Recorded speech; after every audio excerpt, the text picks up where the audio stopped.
Welcome back to Fencing Family. I'm so glad to have you with us as we take a deep dive into a topic that's really important to all of us, Mm. recognizing the signs of concussion Mhm. Mhm. in our young fencers. Mm. As much as we love seeing our kids out there on the strip, nothing matters more than their safety. So we're going to equip you with the knowledge you need to spot those potential signs early on. Yeah. We're going to take a closer look at something called the SCAT-6 child. Okay. And trust me, understanding this tool Mhm. is going to give you a whole new level of awareness when it comes to concussions. Now, what is interesting about the SAC6 child is that it's not a diagnostic tool in itself. Right. Think of it more as a roadmap that guides medical professionals toward a more thorough evaluation, if needed. Okay, that makes sense. A lot of parents might think that this tool will give you a definitive yes or no Right. answer to whether or not their child has a concussion. I always emphasize that the SCAT6 child is really like a first alert system. Okay. It helps us gather crucial information and determine if further investigation is needed. It's a starting point, Okay, not the finish line. that's a helpful way to put it. Yeah. So let's talk about what this first alert system is actually looking for. Sure. What kind of symptoms does the SCAT-6 child cover? It covers a wide range of symptoms, Hmm. but we can think about them as broadly categorized into 4 areas: physical, cognitive, emotional, behavioral, Okay. and then sleep disturbances. And what's interesting is that some of these symptoms can be quite subtle and easily mistaken for just normal fatigue Right. or competitive stress. That makes me think about all those times I might have dismissed a headache or irritability as just part of the intensity of competition. Yeah, It's a bit sobering, to be honest. it is, and that's why awareness is so critical. Yeah. We need to be attuned to those changes in our young athletes, even the ones that seem minor. Let's break down those symptoms starting with physical signs. What should we be on the lookout for? Well, given the nature of fencing, any signs of headache, dizziness, nausea, or vision problems after even a minor impact should be taken seriously. Right, because even though fencers wear protective gear, the force of those blade clashes can really jolt the head. Exactly. It's not always about a direct blow to the head. The rapid acceleration and deceleration involved in fencing can be enough to trigger those symptoms. Now, what about cognitive symptoms? How might those manifest in a young fencer? Think about the mental demands of fencing, the strategy, the quick thinking, the split-second decision-making. A concussion can disrupt these processes. You might notice your fencer, who usually remembers these complex footwork sequences with ease, suddenly struggling to execute a simple advanced lunge. Wow. Or they might seem confused, have trouble concentrating, or their reaction time might be noticeably slower. So if a fencer who's normally sharp and focused suddenly seems off their game mentally, Yeah, that's a red flag. absolutely. And it's not always easy to spot, especially in the heat of competition. But those subtle cognitive shifts can be a sign that something's not right. And then we have the emotional and behavioral changes, which I imagine can be even trickier to disentangle from the usual ups and downs of competition. You're right, it's a bit of a gray area. But if you notice sudden irritability, mood swings, or behavior that seems really out of character for your young athlete, Yeah. and it's not just pre-match jitters or post-loss frustration, it's definitely something to pay attention to. So knowing your fencer's baseline personality and how they typically react to the pressure is key here. Absolutely. You're looking for deviations from their norm. Yeah. And it's important to remember that concussions can also affect sleep pattern. We often underestimate its importance. What kind of sleep disturbances should we be aware of? You might notice your child having trouble falling asleep, waking up frequently during the night, experiencing nightmares, or even sleeping much more or less than usual. These changes, especially if they happen abruptly after a fencing practice or tournament, could indicate a problem. This is a lot to take in, Mm-hmm. but it's incredibly valuable information. It is. I feel like you're giving us a secret decoder ring I like that analogy. to help us decipher these subtle signs that might otherwise go unnoticed. Because it really is about becoming more attuned to the subtle signals our bodies and minds are sending us. So let's say we've noticed some of these signs in our young fencer. Okay. What's the most important immediate action we need to take? Without a doubt, the first step is immediate removal from play. And I want to emphasize that this is non-negotiable no matter how mild the symptoms might seem. I think this is where we need a major mindset shift Yeah, within the fencing community. I agree. It's so easy to get caught up in the heat of the moment, Yeah. to push through discomfort, to prioritize winning above all else. Mm-hmm. We need to change that narrative. I couldn't agree more. Removing a potentially concussed athlete from play isn't about coddling them. It's about protecting their long-term health. Right. It's about demonstrating that their well-being takes precedence over everything else. And it's not always easy, is it? It's not. I mean, imagine you're in the middle of a crucial match, the score is tied, Right. and you suspect your fencer might have a concussion. How do you handle that pressure?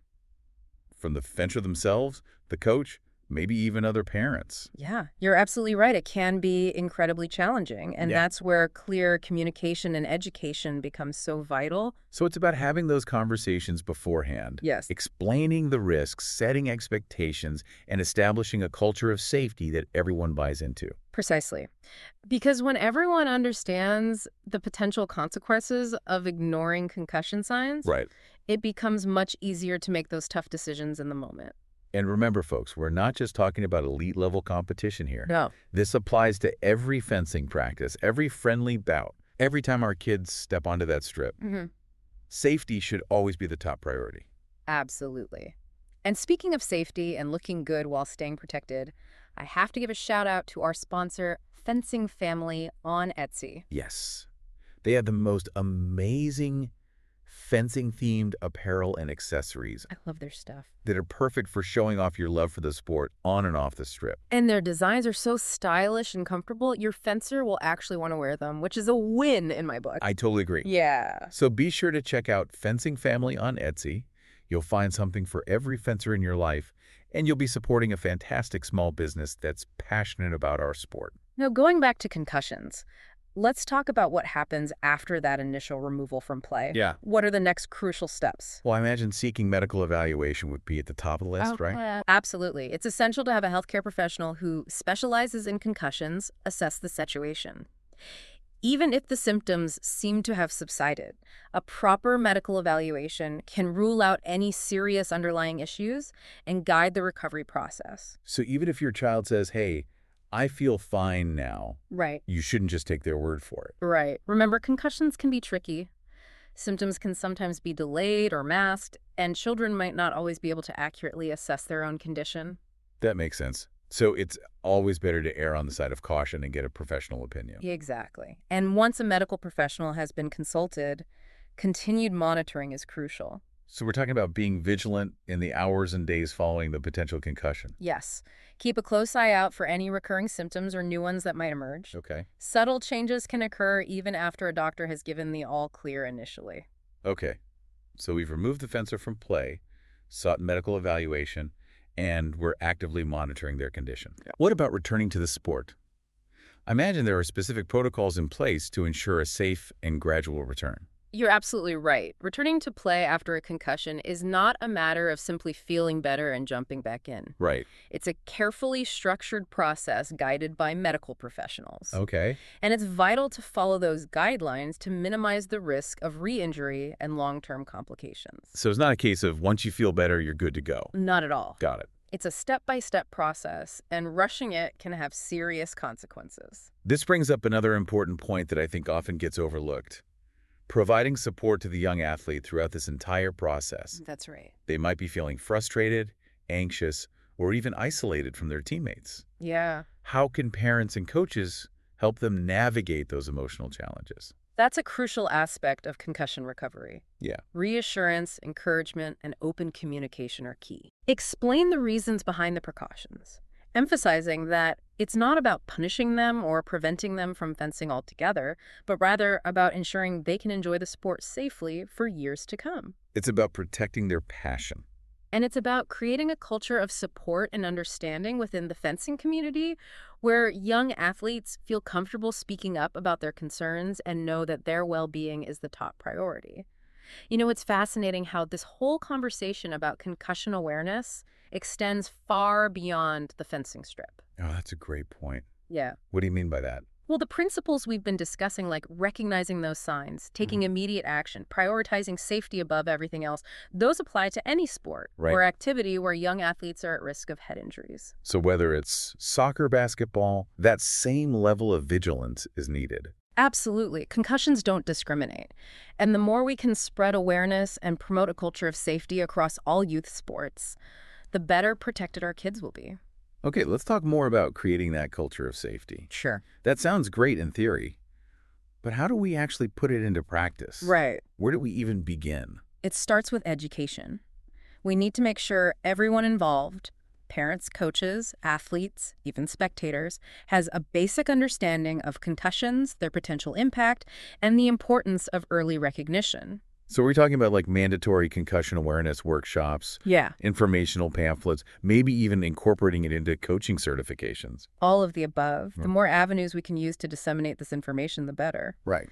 But it's not just about handing out information and expecting people to absorb it. Right. We need to create opportunities for open dialogue, encourage questions, and address concerns. So it's about fostering a culture where people feel comfortable speaking up Exactly. if they have a concern, even if it means questioning a coach's decision. Yeah. Or challenging the tough it out mentality. Yeah, That's so pervasive in sports. exactly. Imagine a scenario where a young fencer sees their teammate take a hit Right. and exhibit some of the symptoms we talked about. Uh-huh. In a true culture of safety, that fencer would feel empowered to say something, Right. to approach a coach or parent and say, hey, I think we need to check on so-and-so. Yeah. Something doesn't seem right.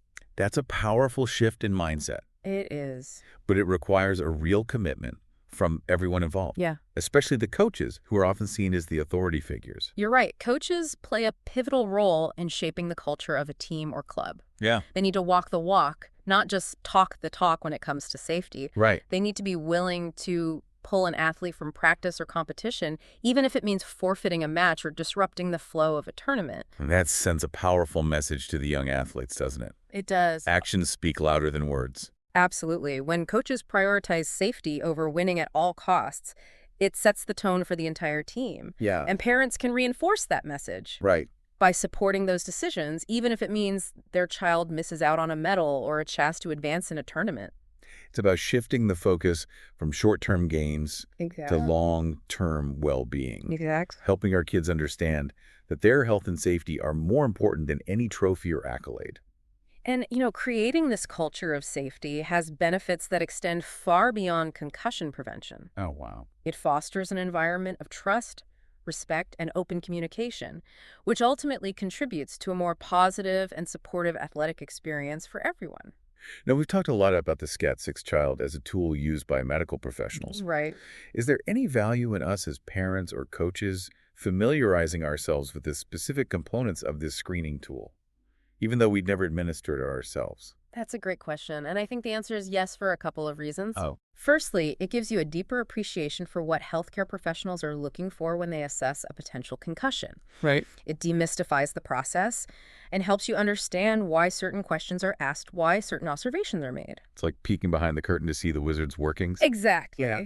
And secondly, understanding the different categories of symptoms, Yeah. physical, cognitive, emotional, and sleep, gives you a more comprehensive mental framework Right. for recognizing those subtle signs Right. that might otherwise go unnoticed. Like having a checklist in the back of your mind, Right. even if you're not formally checking boxes. Right. It just enhances your overall awareness. Yeah. And the more we know, the better equipped we are to protect our young athletes. I love how you keep emphasizing that knowledge is power. It is. And speaking of feeling empowered and looking good while doing it, Yes. let's give another shout out to our sponsor, Fencing Family on Etsy.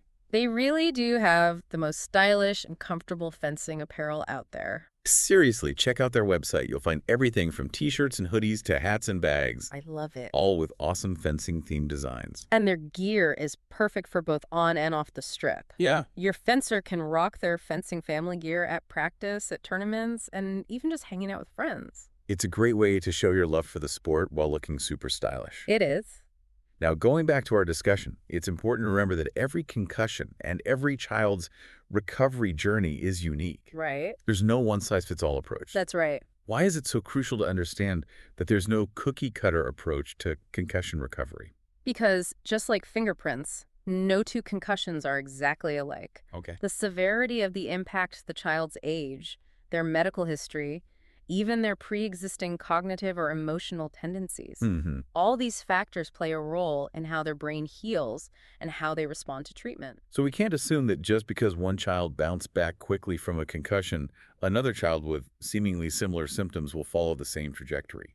Comparison is the thief of joy, as they say. Oh, yeah. And it can be incredibly misleading and even harmful when it comes to concussion recovery. Wow. What might seem like a minor concussion to one child could have a much more significant impact on another.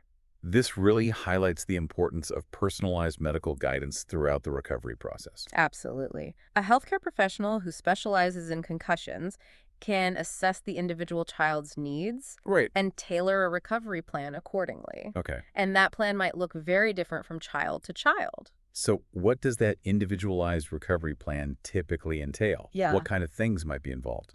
It often involves a gradual return to physical and cognitive activities, carefully monitored to ensure the child isn't overexerting themselves or experiencing a resurgence of symptoms. Okay. But it's not just about resting the body, it's also about resting the brain. What does resting the brain look like for a young athlete? Right. I mean, it's not like you can just tell them to stop thinking. You're right. It's not that simple. But it might involve limiting screen time, reducing exposure to bright lights and loud noises, Okay. taking breaks from demanding cognitive tasks, and even modifying schoolwork to avoid overwhelming the brain. Wow. It's all about creating a calm and supportive environment where the brain can heal without being bombarded with constant stimulation. It's like creating a kind of mental sanctuary for the recovering brain. I like that. Yeah. It's about giving the brain the space and time it needs to repair itself. It's important to remember that recovery isn't always a linear process. Right. There might be setbacks along the way, right? Absolutely. Yeah. Concussion recovery can be a bit of a roller coaster. Yeah. There might be days when the child feels great, Uh-huh. followed by days when they feel like they've taken a step backwards. Right. And that's perfectly normal. Yeah. It's important to communicate openly with the healthcare provider, adjust the recovery plan as needed, and avoid getting discouraged by those temporary setbacks. This emphasizes the importance of patience for both the young athlete and for the parents and coaches supporting them. You're absolutely right. Yeah. It's a marathon, not a sprint. Right. And the child might need additional support beyond just the medical aspect of the recovery. Right. They might be feeling frustrated, anxious, even isolated from their teammates. So it's a time for parents, coaches, and friends to really rally around them and provide that emotional support. Just listening, offering words of encouragement, helping them stay connected with their team. Yeah. Even simple gestures like bringing them their favorite snack can make a world of difference. Right. It's all about creating that sense of support and understanding. This has been such an eye-opening deep dive into the complexities of concussion awareness. It has. I feel like we've covered everything, from the technical aspects of the SCAT6 child Right. to the emotional and social implications of concussion. It's been a real pleasure to have this conversation with you. And I hope our listeners feel empowered and equipped to create a safer and more supportive environment for our young athletes. I couldn't agree more. And remember, folks, knowledge is power. The more we learn about concussions, the better equipped we are to protect our kids and make sure that they can enjoy the sport we all love for years to come. That's right. Stay informed, Uh-huh. stay vigilant, and keep those blades flashing.